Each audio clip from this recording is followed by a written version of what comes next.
Assalamualaikum warahmatullahi wabarakatuh.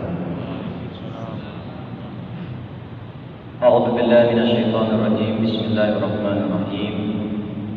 Alhamdulillahilladzi arsala rasulahu bil huda wa dinil haqq liyuzhirahu 'ala dini kullihi wa kafa billahi shahida. Asyhadu an la ilaha illallah wahdahu la syarika lahu syahadatan tarfa'u as-shadiqina ilal manazilil muqarrabina darajat. Wa asyhadu anna Muhammadan abduhu wa rasuluh. Allahumma salli wa sallim wa barik ala sayyidina wa maulana Muhammad wa ala alihi wa ashabihi wa insyaallah man tabi'ahum bi ihsan ila yaumil qiyamah. Yang saya hormati dan sama-sama kita hormati pula pengurus Masjid Nurul Wathon, pengurus Islamic Center, bapak-bapak, para jamaah, insyaallah mungkin ada sebagian ibu-ibu dekatnya, kita semua yang hadir di tempat ini maupun mungkin yang mengikuti dari tempat yang lain dengan cara yang berbeda yang insyaallah dirahmati dan diberkati oleh Allah Subhanahu wa taala. Syukur alhamdulillah Bapak-bapak, di penghujung bulan Safar ini kita masih dalam keadaan sehat walafiat. Mudah-mudahan kondisi ini tetap terjaga sampai nanti kita memasuki bulan Rabiul Awal. Mudah-mudahan kondisi ini tetap terjaga sehingga kita bisa terus-menerus mengisi hari-hari kita yang sementara di dunia ini dengan kebaikan dan perbaikan. Karena menghadapi fitnah zaman seperti ini, memang kita harus banyak-banyak merenung. Makanya di dalam Al-Quran itu banyak sekali ayat-ayat yang menganjurkan, yang mengingatkan bahwa segala sesuatu, pelajaran-pelajaran apa yang terjadi di muka bumi ini adalah gambaran pelajaran bagi siapa, bagi orang-orang yang mau berpikir. Dengan zaman-zaman fitnah zaman seperti ini, kalau kita banyak bicara justru nanti banyak salahnya. Banyak merenung, menyendiri, memohon ampun kepada Allah Subhanahu wa taala. Allahumma inni as'aluka al-huda wat-tuqa wal-afafa wal-ghina. Mohon sama Allah petunjuk, mohon hidayah sama Allah Subhanahu wa taala. Karena terkadang sesuatu yang kita lihat baik ternyata tidak baik. Sesuatu yang kita sangka itu baik ternyata ujung-ujungnya tidak baik. Maka kepada Allah lah kita berserah, kepada Allah kita memohon petunjuk. Salawat serta salam tak lupa kita hadiahkan kepada junjungan kita baginda Nabi besar Muhammad sallallahu alaihi wasallam. Allahumma shalli wa sallim wa barik alaihi, yang jadi tauladan kita, jadi ikutan kita dalam semua aspek kehidupan, tidak hanya ibadah tetapi juga muamalah. Kita sering berselisih, kita sering protes, kita khawatir ya, terkait dengan ibadah, cara ibadah kita atau cara ibadah saudara kita. Tetapi kita tidak pernah khawatir, kita tidak pernah protes cara muamalah kita. Kita hanya terpaku kepada memperdebatkan ibadah, tapi muamalah tidak pernah kita pertanyakan. Bagaimana akhlak kita? Karena baginda Nabi itu tidak hanya dicontoh dalam hal ibadahnya, tetapi juga dalam hal muamalahnya, juga dalam hal perilakunya. Maka Nabi katakan, innama bu'istu liutammima makarimal akhlaq. Nabi ingatkan kepada kita, bu'istu liutammima makarimal akhlaq. Aku diutus oleh Allah Subhanahu wa taala untuk menyempurnakan akhlak yang sudah mulia. Makarimal akhlaq, akhlak mulia, Nabi sempurnakan. Maka betapa mulianya akhlak mulia. Maka pantas Allah Subhanahu wa taala pun memuji dengan kalimat yang agung. Wa innaka ala khuluqin 'azim. Sungguhnya pada dirimu wahai Muhammad itu adalah budi pekerti, perilaku azim yang agung. Yang kadang-kadang ini kita lupa. Bagaimana mencontoh beliau dalam perilakunya? Bagaimana mencontoh beliau dalam hubungannya dengan tetangga?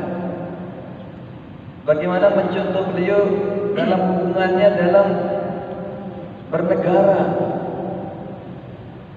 Bagaimana mencontoh beliau dalam kehidupan rumah tangga?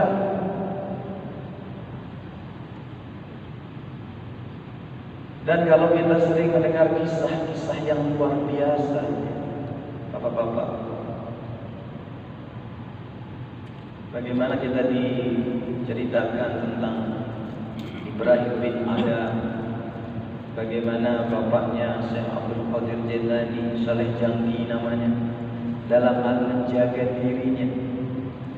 Karena pada malam hari ini saya ingin mengajak kita semua itu untuk berbicara tentang warok. Warok.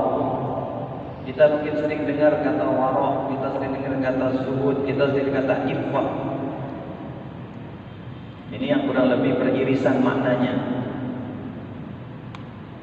Warok berarti soleh.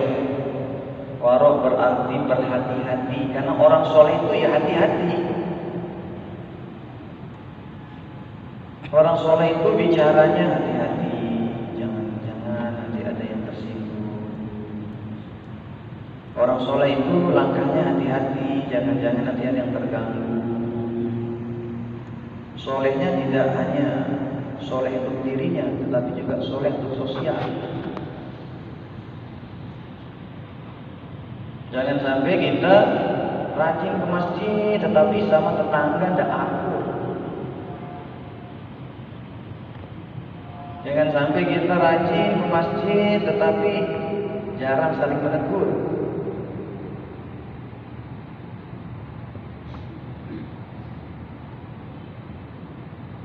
Warok berarti hati.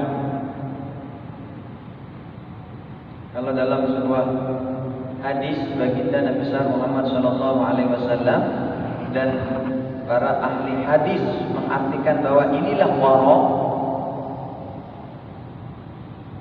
Sabda beliau, min husnil Islam mar'i tarkuhu ma la ya'ni.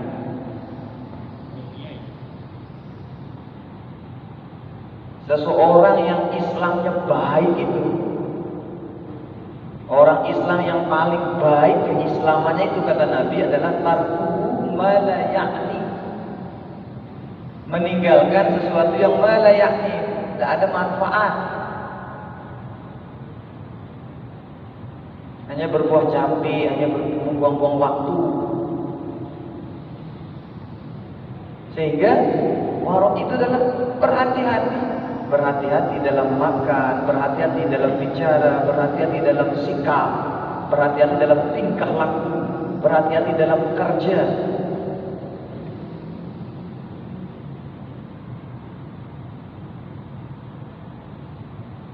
Dalam sebuah hadis yang lain, baginda Nabi besar Muhammad SAW mengingatkan betapa pentingnya sikap warok, sikap kehati-hatian.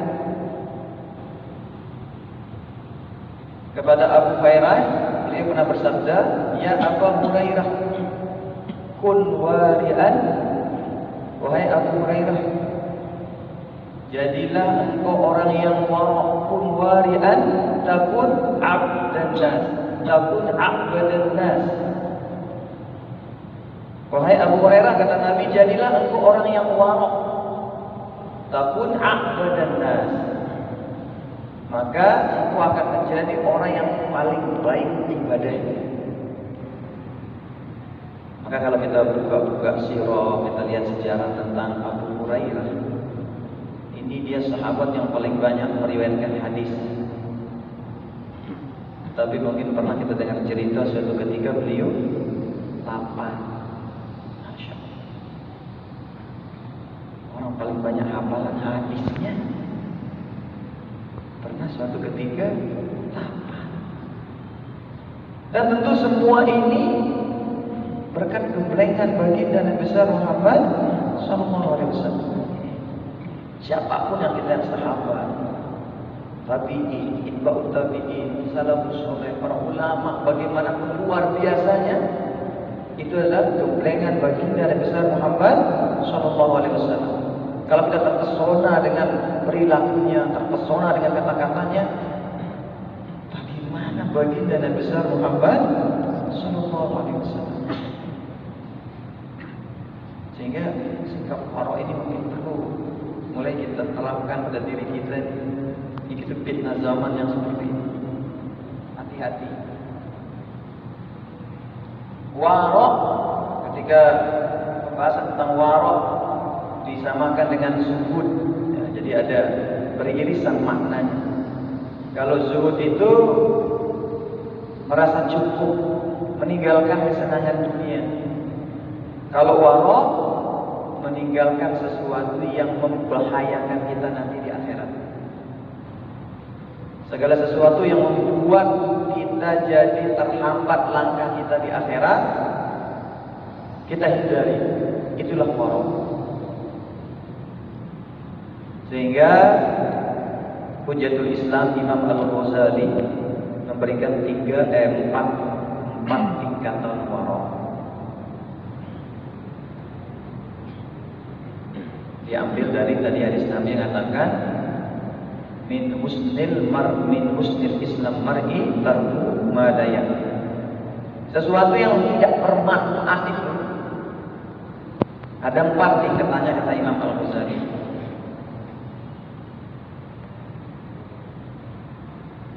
Yang pertama, wara'ul adil. Wara'ul adil, mana sih wara'ul adil? Mana sih kehati-hatiannya orang adil itu mana? Warok yang pertama itu yang paling rendah itu bapak-bapak dan kita semua di mana saja berada adalah meninggalkan sesuatu yang haram. Ini sikap kehati-hatian yang paling rendah. Adalah berhati-hati jangan sampai jatuh kepada sesuatu yang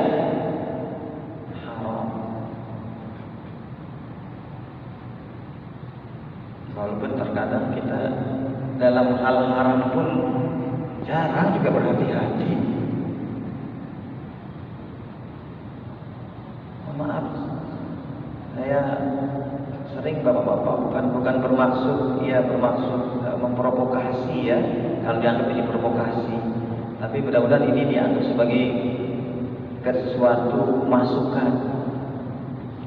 Saya sering heran bapak-bapak, ibu-ibu di mana saja Anda berada.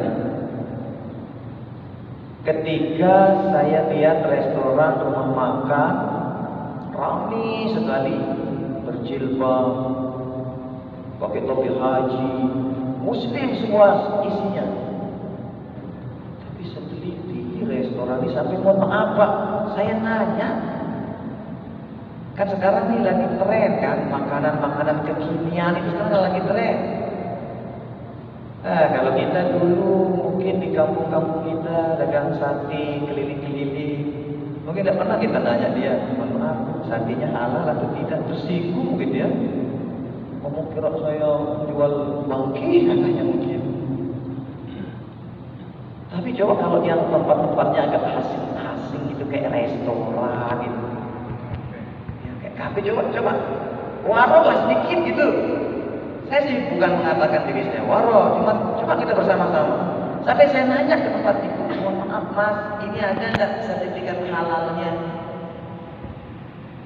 Kita belum bikin. Saya mencoba berhusnuzon. Oh ya, mungkin karena baru. Karena saya bilang sama anak saya, tak usah, belum ada sertifikat halalnya. Setahun kemudian datang lagi saya tempat itu, belum lagi rame, nanya lagi, Mas, sudah ada halal nih, belum sempat kita mengurus. Terus ini kok tidak warok sekali gitu, kok tidak peduli sekali sama sesuatu yang akan masuk dalam dirinya. Coba bapak-bapak, coba mulai sekarang kita berhati-hati coba, supaya jangan kita sedikit-sedikit protes tentang sertifikat halal, ayo ini mana aturan segala macam. Tapi kita tidak pernah nanya ketika kita masuk ke restoran, ketika kita mau makan, ada jaminan halal di tempat kita ini. Iya, mungkin kalau kita tetangga kita, yang dagang kalau tetangga kita, orang yang kita kenal, atau makanannya sudah biasa, tradisional, biasa kita makan. Kalau makanannya ala-ala Jepang, ala-ala Korea, ala-ala Eropa, Amerika. Dan anehnya, kita lihat kok pembelinya rata-rata berjilbab, haji, pelayannya juga. Saya boleh ingatkan anak-anak kita. Makanan-makanan kekinian, masalahnya tanya ada. Supaya apa? Supaya pedagang juga mikir. Supaya kita jangan dilecehkan, Bapak-bapak. Oh, ada halalnya, kalau ada keren, beli aja sama orang-orang ini kan. Makanya sebenarnya kalau konsumennya cerdas, nggak repot-repot, memerintahkan ini untuk, ayo bikin label halalnya. Pebisnis itu, pedagang itu, produsen itu yang berkepentingan untuk ada sertifikat atau jaminan halal dalam produknya, karena tidak akan laku. Kalau semua kita kayak gitu, insya Allah. Makanya benar dari orang bijak katakan, tak usahlah protes-protes, kita supaya tempat kita ini jadi religius segala macam. Apa kata orang bijak? Hidupkan Islam dalam hatimu, maka engkau akan lihat Islam itu tumbuh di lingkungan. Mulai dari kita.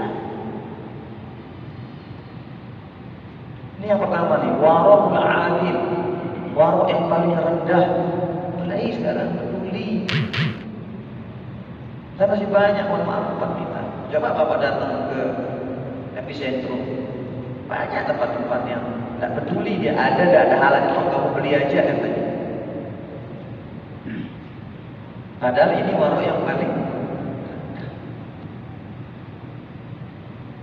Kemudian yang kedua, kata Imam Al-Ghazali, namanya warok sholihin. Waroknya orang-orang soleh. Kalau waroknya orang-orang soleh ini, dia meninggalkan sesuatu yang subhat. Subhat itu adalah peririsan antara halal dan haram. Tidak jelas ini halal atau haram. Orang yang warok sholihin itu, kalau tidak jelas halal haramnya ditinggalkan. Lalu orang yang kalau sudah jelas haramnya dia kerjakan, dia makan. Tidak ada warok sama sekali sudah.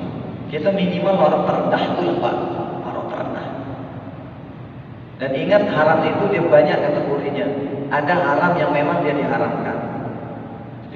Binatang, cairan-cairan jelas diharamkan. Ada juga haram karena proses. Haram karena prosesnya. Kambing halal, tapi kalau cara menyembelihnya tidak benar, jatuhnya haram.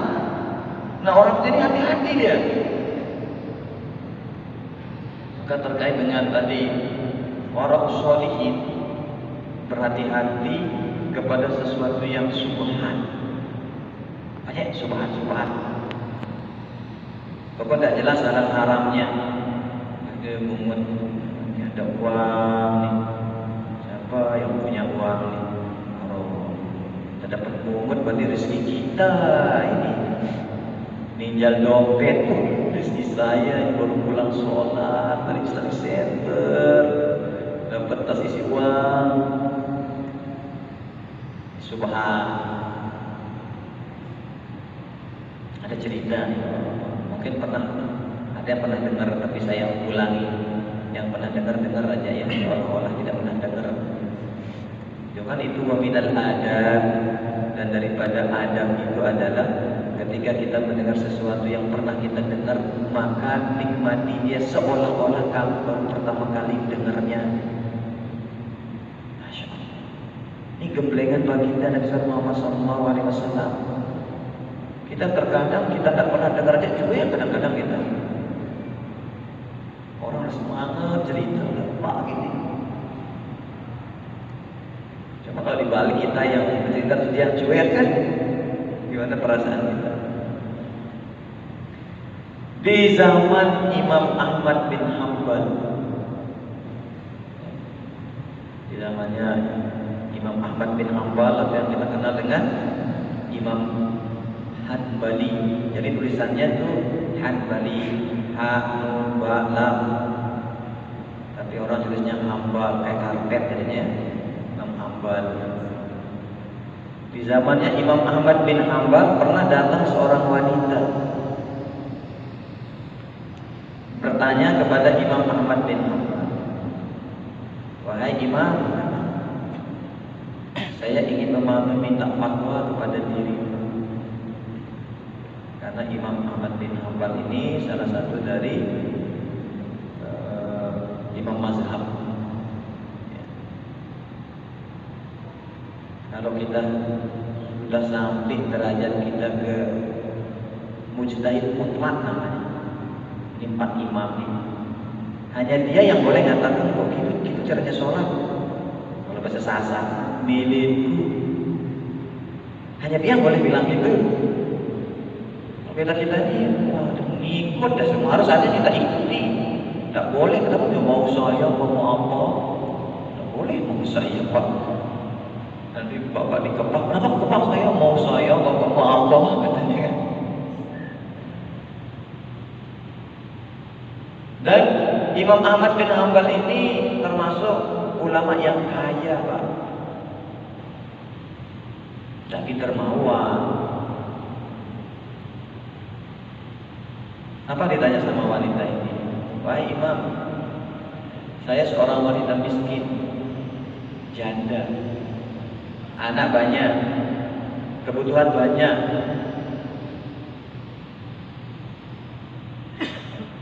Sehari-hari saya itu pekerjaan serabutan lah. Kadang-kadang ada orang butuh dicuciin, saya cuciin. Tapi itu kalau ada. Yang utama itu pekerjaan saya adalah memintal benang menjadi kain. Ini pekerjaan utama saya. Dan itu hanya bisa saya lakukan malam hari. Kalau siang hari repot ngurus anak, repot nyari pekerjaan sampingan untuk menopang ekonomi. Sehingga malam hari saya kerjakan memintal benang. Karena saya orang miskin, kata si wanita, saya tidak mampu membeli lampu template. Saya tidak mampu beli lampu. Sekedar lampu template tak bisa, apalagi memasang kilometer. Sehingga saya bisa melakukan pekerjaan saya itu setiap bulan purnama. Mulai membayangkan di mana miskinnya orang ini.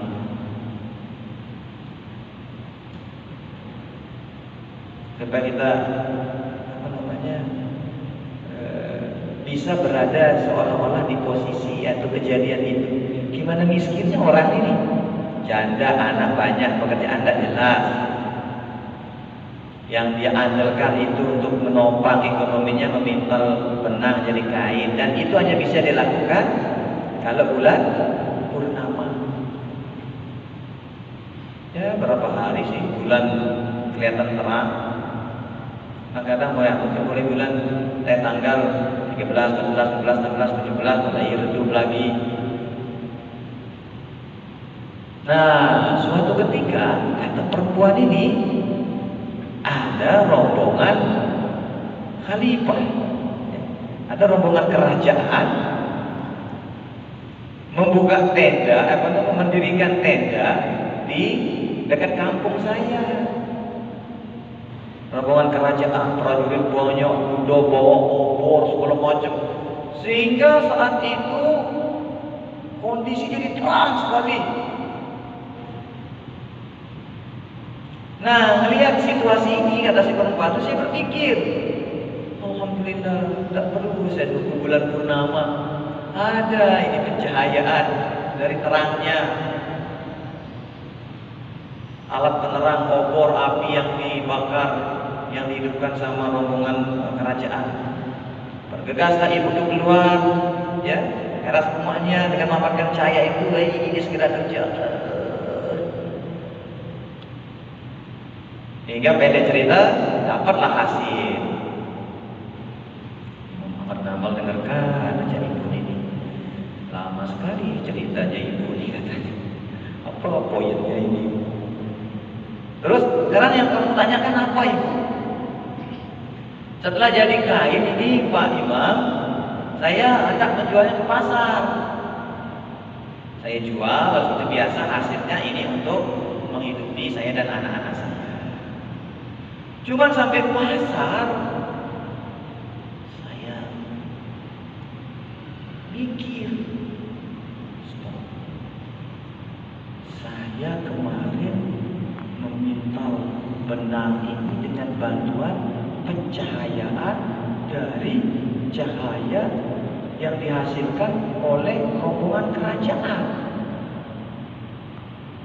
Tentunya semua proses, semua kegiatan, semua tugas yang dilakukan oleh abdi negara itu dibiayai oleh negara, Pak Imam, katanya. Dan saya bukan bagian dari mereka. Kira-kira boleh tidak saya jual kain ini, kemudian hasil penjualannya saya makan sama anak-anak saya, padahal saya memanfaatkan cahaya dari api yang tentu itu dibiayai negara.